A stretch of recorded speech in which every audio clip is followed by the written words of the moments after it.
Bonsoir à tous, merci de nous rester fidèles. Tout de suite le sommaire de votre journal. Garantir l'éducation, accélérer la formation et ordonner la migration et la mobilité, de grands enjeux pour le partenariat entre l'Union africaine et l'Union européenne. Ce sont les propos de Sa Majesté le roi Mohammed VI dans un discours adressé aux participants du sommet UE-UA, dont les travaux se sont achevés aujourd'hui dans la capitale européenne.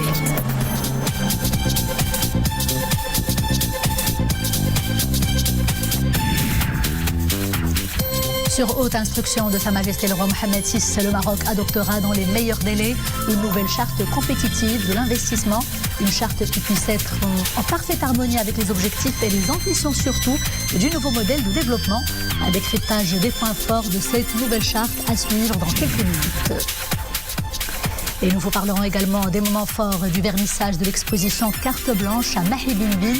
Ça s'est passé hier à la galerie Abla Babou à Rabat. À l'honneur, 11 jeunes artistes peintres de différentes sensibilités, l'abstrait et leur grand dada. Bonsoir. Avant de développer ces titres, sachez que professeur Amin Laridi, l'expert international, est l'invité de ce journal. Ça va être pour parler des sujets que je viens d'annoncer dans le sommaire, le sommet Union africaine, Union européenne, mais également la nouvelle charte de l'investissement. Professeur Laridi, merci d'avoir accepté notre invitation. Un honneur et un plaisir. Merci à vous.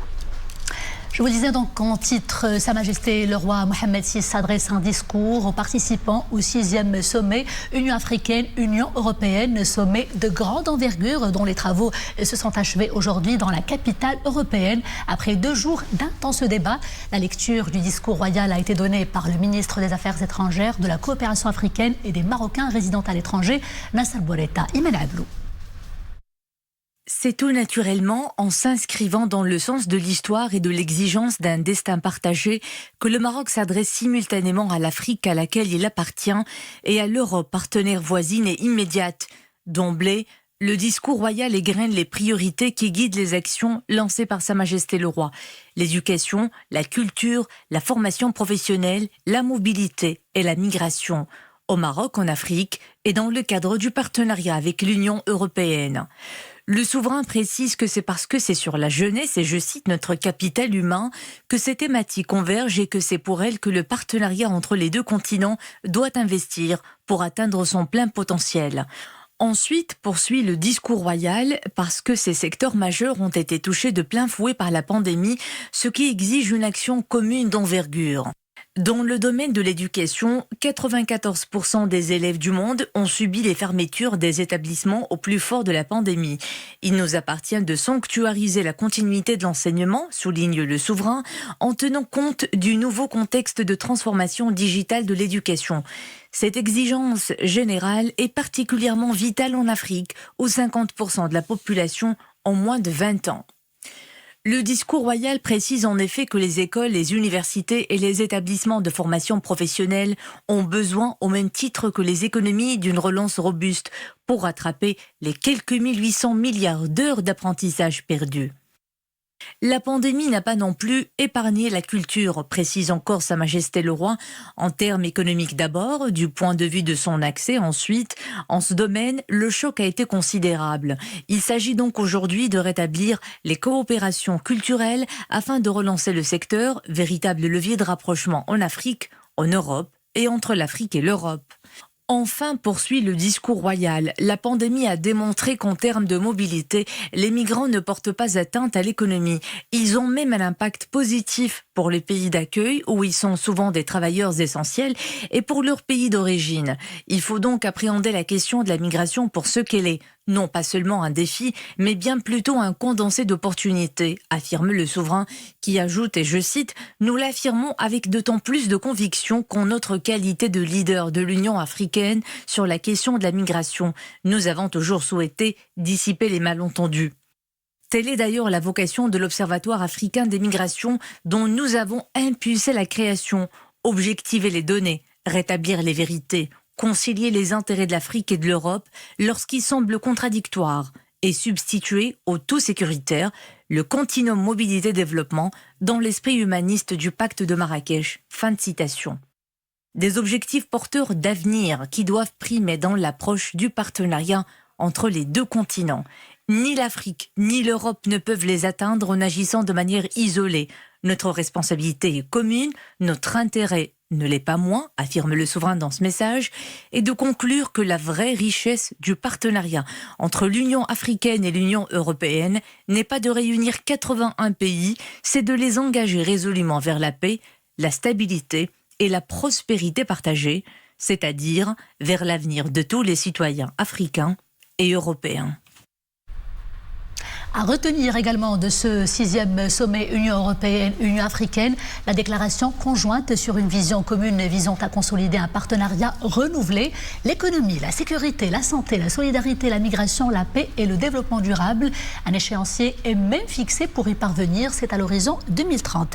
Samir Barka, Nadia El Moudden et Mariam Missi. La migration clandestine, préoccupation majeure de ce sommet. Après le diagnostic, le remède. Une coopération qui devrait impliquer des institutions africaines dédiées. L'Observatoire africain des migrations en est l'incarnation concrète, née d'une proposition royale devant les travaux du sommet des chefs d'État et de gouvernement de l'Union africaine en janvier 2018. Il me semble important que les jeunes et les femmes restent au cœur de notre agenda. L'Europe et l'Afrique ont chacune des ressources indispensables à l'autre. Il est de notre intérêt commun d'associer nos moyens et d'en tirer les avantages sur une base mutuellement bénéfique, encore une fois.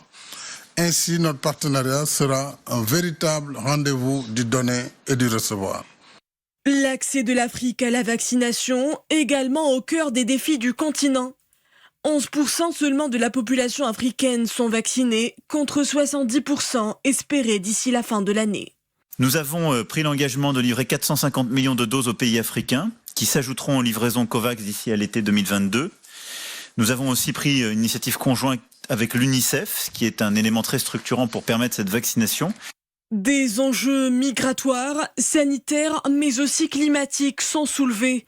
Les deux rives tentent de répondre aux défis urgentissimes que représente le changement climatique. Le leadership du Royaume en la matière est à cet égard salué. We want to see green partnerships like the ones we have with South Africa or Morocco. Nous souhaitons voir les partenariats verts comme ceux scellés avec l'Afrique du Sud et le Maroc fleurir à travers le continent. L'action climatique est le challenge de notre génération. Elle pourra, si on agit maintenant, susciter de meilleures opportunités pour les générations futures. La déclaration conjointe du sommet Afrique-Union européenne devra donner naissance à de nouvelles initiatives. Il s'agit de la mise en place d'un mécanisme en matière de lutte contre le blanchiment d'argent et le financement du terrorisme, et une coopération renouvelée dans le domaine de la paix et la sécurité. Tant de défis communs relevés par les deux partenaires clés qui aspirent à travailler main dans la main. Et pour un décryptage sur l'essentiel des travaux du sommet Union européenne-Union africaine, nous avons le plaisir d'accueillir sur le plateau professeur Amin Laridi, expert international. Professeur Laridi, comme nous venons de le suivre, un sommet dont les travaux se terminent avec de nouvelles initiatives, de nouvelles promesses pour l'avenir, la lutte contre l'immigration clandestine, la lutte contre le terrorisme, mais également un partenariat renouvelé pour travailler main dans la main pour davantage de prospérité, pour la paix, pour la sécurité sanitaire, et aussi un discours royal adressé aux participants, un discours pertinent. Quelle lecture vous suggère le discours royal? Alors déjà, c'est un honneur d'être parmi vous ce soir, justement pour commenter en fait cette phase très importante de la coopération entre notre continent, représenté par l'Union africaine, notre voisin immédiat qui est l'Union européenne, et au travers d'un message très fort, celui de notre souverain, Sa Majesté le roi Mohammed VI. Un message qui est, comme vous le dites si bien, un message de partenariat, un message en fait qui est fédérateur et qui est également en fait visionnaire. Sa Majesté en fait fait l'ouverture dans son discours en rappelant l'importance de ce partenariat, un partenariat qui doit s'inscrire dans la durabilité, dans le respect mutuel, D'accord ? Et je souligne le mot respect et également dans la notion de responsabilité mutuelle. Deuxième point qui est très important, c'est ce volet en fait de l'humain qui a toujours été, qui continue d'être en fait le socle de la haute vision de notre roi et de ses hautes priorités, avec un focus particulier ici sur la principale source de richesse de notre continent, qui est ni les mines ni l'énergie, qui est essentiellement l'élément humain et notre jeunesse. Je rappelle que notre continent est et demeurera pendant des années et des décennies le continent le plus jeune de la planète. Et cette jeunesse justement, elle a des aspirations. Tout le contraire du vieux continent. D'autres continents, je dirais. En fait, du moment qu'on est dans un cadre de diplomatie, on est dans un cadre aussi de complémentarité mutuelle. Et cette jeunesse, elle a des droits. Elle a des droits parce que elle a des aspirations et on se doit de lui prodiguer, de mettre en place en fait les mécanismes nécessaires pour bâtir la prospérité et lui donner les mécanismes de prospérité auxquels elle aspire. Et justement, c'est de là qu'intervient vient en fait le troisième élément qui enrichit le discours, qui enrichit notre souverain, à savoir celui de l'éducation. D'accord, une éducation pour rattraper le gap du Covid, une éducation pour rattraper le gap cognitif tout court, une éducation à l'ère du temps digitalisée pour permettre un élargissement justement de l'accès en fait à un maximum de la population aux éléments cognitifs, mais une éducation qui est orientée présent et futur et non pas passé. D'accord, donc c'est un chiffre du paradigme pour permettre en fait à la jeunesse africaine justement de plus de prospérité, plus de capacité d'entrepreneuriat. Et qui facilitera l'accès au marché de l'emploi, parce que le souverain a parlé d'employabilité des jeunes dans son discours. Voir de l'auto-emploi dans en fait notre continent, il a aujourd'hui besoin, et c'est cette notion d'auto-emploi qui a été aujourd'hui mise en exergue par la crise pandémique. Il y a le quatrième élément qui est tout aussi fondamental, et là il faut lire en filigrane. Sa Majesté en fait met l'accent sur le volet culture qui est très importante, avec en fait son impact aussi bien économique, social, les industries créatives, tourisme, etc. Mais la culture veut dire également en fait le respect avec un très grand R, et c'est très important, parce que si nous en fait on connaît l'Europe ne nous connaît pas. D'accord. Et il est temps que l'Europe nous connaisse, nous respecte dans notre diversité. Parce qu'elle est aussi fédératrice et créatrice de richesses matérielles, pas qu'immatérielles. Tout à fait. En fait, aujourd'hui, c'est un appel à la rupture. C'est un appel à la rupture avec le regard du passé, qui est un regard top-down, c'est-à-dire où la culture ne venait que d'un seul coup. C'est un appel aussi à un partenariat qui est mutuellement respectueux. On soit sur la même table, une table qui est ronde, plus de suffraculture et d'infraculture. Absolument, tout à fait, dans un respect en fait qui est mutuel et qui a toujours été le socle en fait de la vision de notre souverain. L'Afrique doit se faire confiance à l'Afrique, et l'Europe et l'Afrique doivent travailler en fait la main de manière respectueuse. Elle en a le potentiel et toutes les capacités. Cinquième élément en fait, juste pour clôturer ce riche discours, où Sa Majesté parle dans sa qualité justement de leader pour l'Union africaine en matière en fait de questions immigratoires. D'accord, beaucoup a été fait. Le Maroc a déjà en fait est l'un des rares pays à avoir une politique migratoire aussi avancée. Nous donnons en fait l'exemple en faisant et non pas en disant. Et aujourd'hui, il est temps que l'Europe reconnaisse en tant que bon partenaire politique en fait, humaine avant et après tout. Absolument l'humain en fait, avant et après tout, et d'ailleurs c'est le socle même de notre modèle de développement. C'est un modèle par l'humain pour l'humain, mais justement quand on parle de cette notion migratoire, il faut arrêter de la voir d'un point de vue uniquement sécuritaire, qui est important, mais il n'y a pas que ça, il y a aussi un volet contribution au développement. L'Europe a beaucoup profité en fait de l'immigration dans le passé, continue de le faire au présent, et il est temps aujourd'hui de travailler en fait la main dans la main pour que ça profite aussi au continent africain dans le futur, dans ce qui respecte les intérêts des 81 pays souverains qui ont participé à ce sommet, comme l'a mentionné notre souverain. Ce que les anciennes générations ont beaucoup donné et celles montantes ont des aspirations, comme vous l'avez dit. Exactement, comme vous l'avez dit tout à l'heure. Merci beaucoup.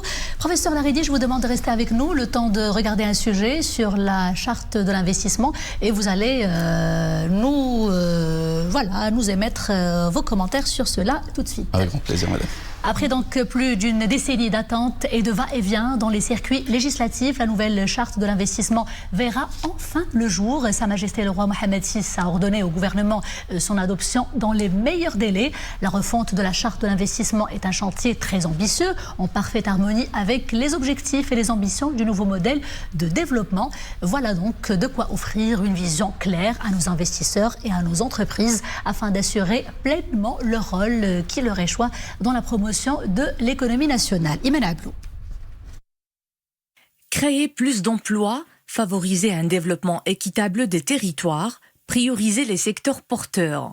Les piliers de la nouvelle charte de l'investissement visent à redynamiser l'investissement privé pour atteindre tous ces objectifs. À ce jour, l'investissement privé est en deçà de son potentiel.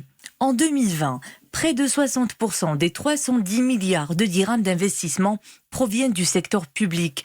Il s'agit désormais de renverser la vapeur pour que l'investissement privé représente les 2/3 de l'investissement total à l'horizon 2035. Pour ce faire, la nouvelle charte prévoit 4 nouveaux dispositifs de soutien à l'investissement. Un dispositif de soutien principal, accessible aux projets d'investissement de plus de 50 millions de dirhams ou créant plus de 250 emplois stables. Un dispositif de soutien spécifique aux projets stratégiques. Un dispositif de soutien spécifique aux très petites et moyennes entreprises, ainsi qu'un dispositif de soutien spécifique au développement des entreprises marocaines à l'international.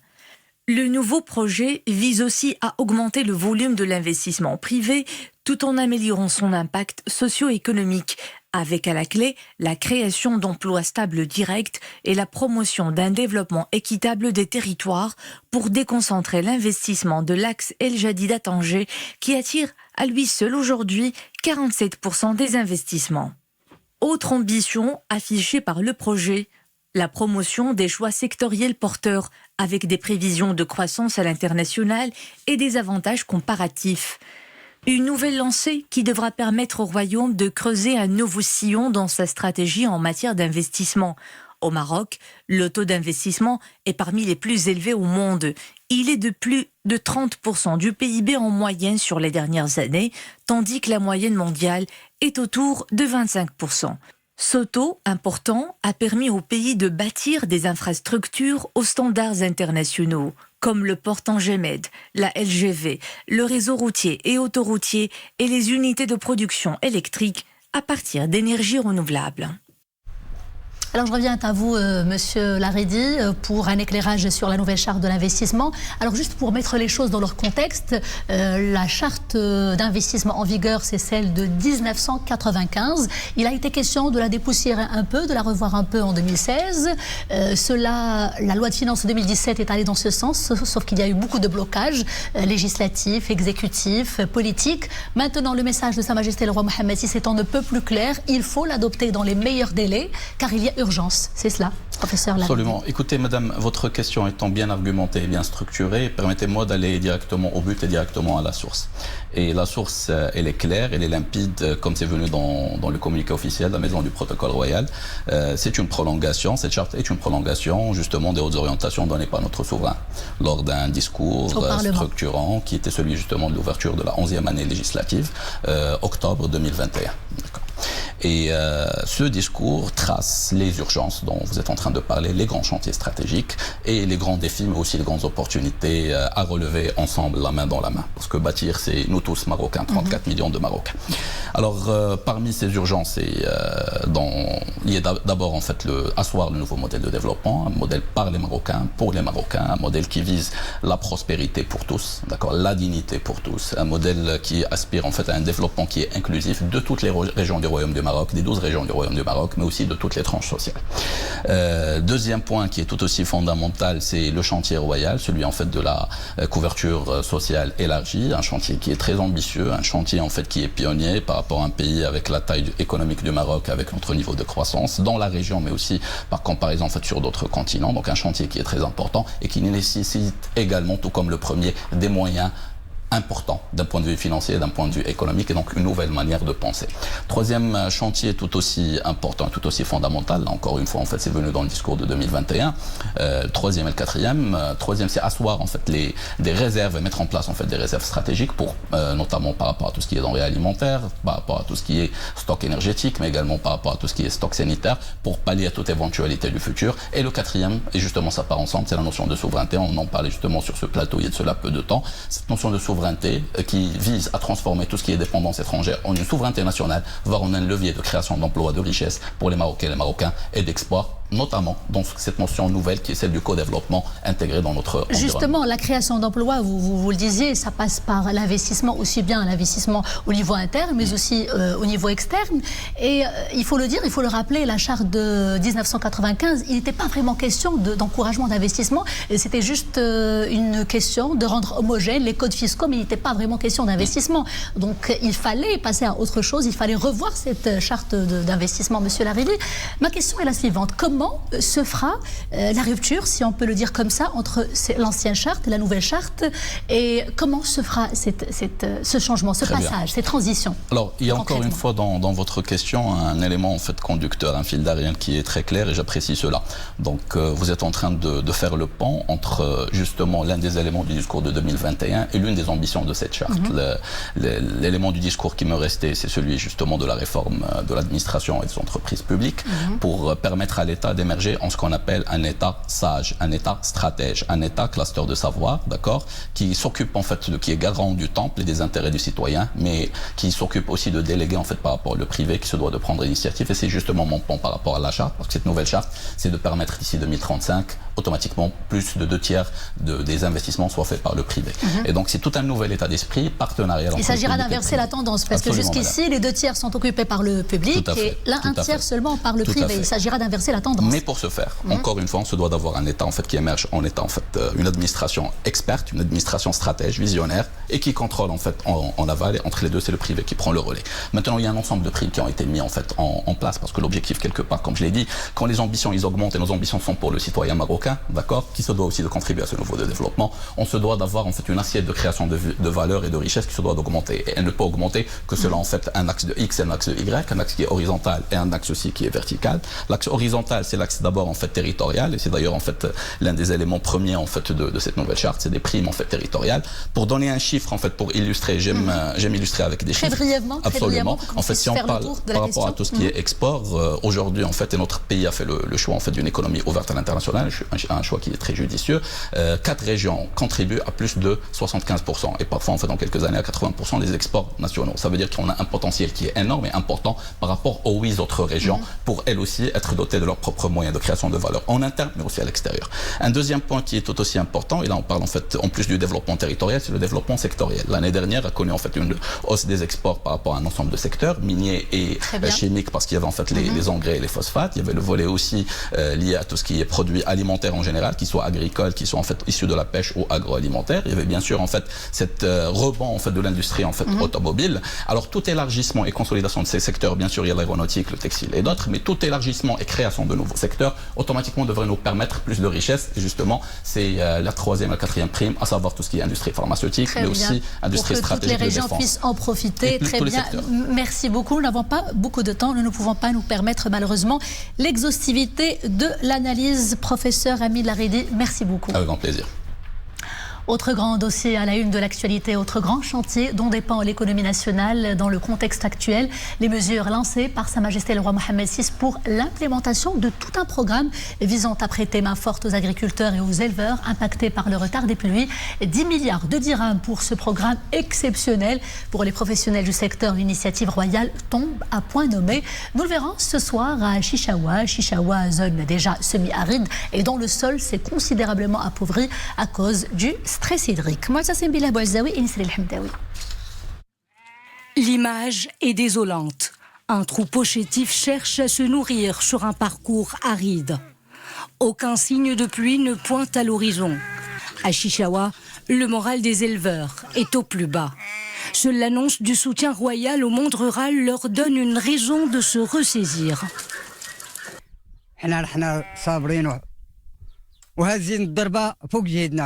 Nous continuons à prendre notre mal en patience.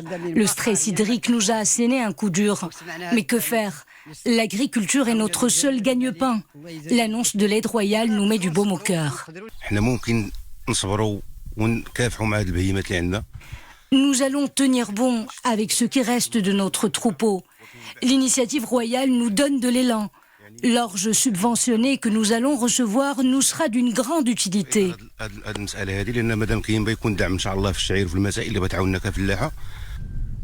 Ce programme d'urgence de 10 milliards de dirhams a de quoi faire dissiper les préoccupations de ces agriculteurs.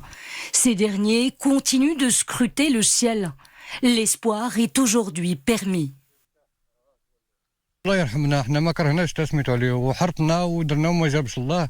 Nous sommes encore dans l'attente de pluie. Le programme d'aide nous donne du courage pour continuer. Les fourrages sont excessivement chers. Nos bêtes n'ont plus de valeur sur le marché. Le programme d'aide d'urgence vise notamment à protéger le capital animal et végétal, à faire face à la rareté des eaux et à alléger les charges des agriculteurs. Covid-19, bonne nouvelle, la décrue se poursuit avec les 508 nouveaux cas enregistrés pendant ces dernières 24 heures. En revanche, 15 nouveaux décès sont à déplorer. Les cas sévères ou critiques ont atteint 40 en 24 heures seulement, portant leur total à 363 cas. Pour ce qui est de la vaccination, le nombre des primo-vaccinés s'approche de la barre des 25 millions. Celui des personnes ayant reçu les 2 doses du vaccin a dépassé les 23 millions et presque 5 millions et demi de personnes ont déjà reçu la dose de rappel.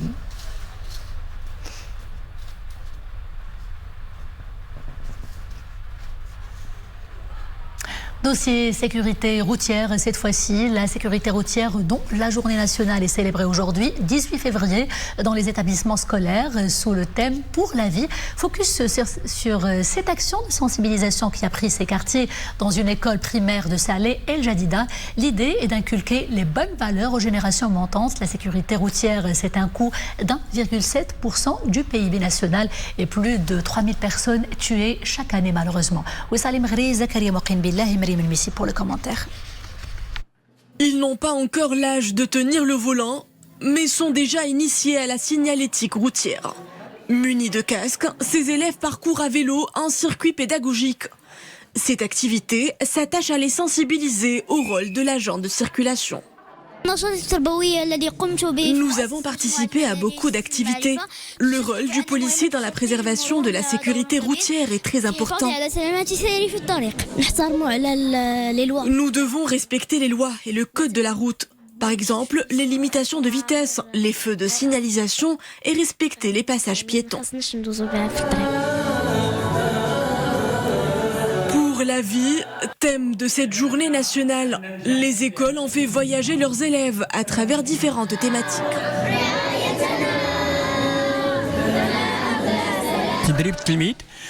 Notre ambition est d'inciter les élèves à connaître et à respecter le code de la route dès le cycle primaire. L'école a un grand rôle à jouer dans ce sens et peut contribuer à prévenir les dangers de la route, qui sont une vraie problématique de société. Au Maroc, les accidents de la circulation font chaque année près de 3500 décès et 12 000 blessés graves. Des chiffres préoccupants qui appellent à plus de vigilance et de sensibilisation. Que se passe-t-il quand on demande à un artiste peintre, quand on donne à un artiste peintre carte blanche pour choisir quelques-uns de ses juniors, condisciples, afin de mettre en avant leurs univers artistiques? Eh bien, il en sort quelque chose d'extraordinaire et c'est Mahi Bin Bin qui s'est vu confier ces délicates tâches par la galerie Abla Ababou de Rabat. Le résultat est d'une rare beauté. C'est à découvrir tout de suite avec ces belles images de Adnel Herrera sur un commentaire de Dominique Orlando. Monsieur Mahi Bin Bin ne fait décidément pas son âge. En ce sens, le voir ainsi entouré par tant d'artistes si jeunes est presque dans son cas l'équivalent d'une hygiène de vie d'artistes en renouvellement constant. J'ai reçu beaucoup de dossiers et il a fallu être injuste parfois de temps en temps et écarter certains. Mais il fallait une cohérence à cette exposition, c'est-à-dire je me bats un petit peu pour le retour au dessin, le retour à la peinture, parce que ce n'est pas ringard que de savoir dessiner, ce n'est pas ringard que de savoir peindre, parce que ça s'est oublié, c'était l'installation, les idées, c'est des idéologues, c'est plus des artistes. Dans le cas de mademoiselle Inès El Mansouri, qui fait partie des 11 artistes invités, c'est après avoir beaucoup étudié le dessin et la peinture à l'extérieur du Maroc que la photographie s'est finalement imposée à elle. Enfin, j'avais voulu recréer cette vue que j'avais à côté de chez moi depuis toujours en fait et qui me manquait. Enfin, surtout qu'à 15h c'est très particulier parce que quand il fait beau, il y a le soleil qui tape en fait sur les paraboles et ça fait comme des tournesols en fait, comme un champ de tournesols qui suit le soleil et c'est quelque chose qui personnellement me touche énormément. Également au centre des préoccupations des autres jeunes artistes de cette exposition, il y a la place prépondérante ou non de l'humain au centre de cet imbroglio que peut représenter le nouveau siècle en cours. L'humain est vraiment au centre de mon travail, on va dire. Mes personnages très souvent se livrent un peu un théâtre de conflits intérieurs, de chaos, on va dire. Ce que j'essaye de peindre en général à travers la peinture, c'est le monde un peu microscopique versus le monde macroscopique, qui sont deux forces en fait, qui sont ou trop petites ou trop grandes et qui nous échappent. C'est un travail en fait sur l'enfance, la mémoire, l'évanescence du souvenir. Donc j'essaye un peu d'immortaliser certains moments qui m'ont marqué dans mon enfance. Je fais un peu référence aussi à l'oppression des enfants qui se retrouvent souvent enfermés dans une classe un lundi matin et qui veulent juste sortir de cette classe. À l'image sans doute de tous ces nombreux talents en herbe qui sont au stade de la transformation personnelle. Chacun un peu comme la chenille qui est vouée à devenir chrysalide, puis un jour ou l'autre papillon. L'art abstrait en tout cas dans toute sa splendeur. C'est la fin de ce journal, merci d'avoir été des nôtres. Je vous dis à demain toujours avec grand plaisir. D'ici là, portez-vous bien.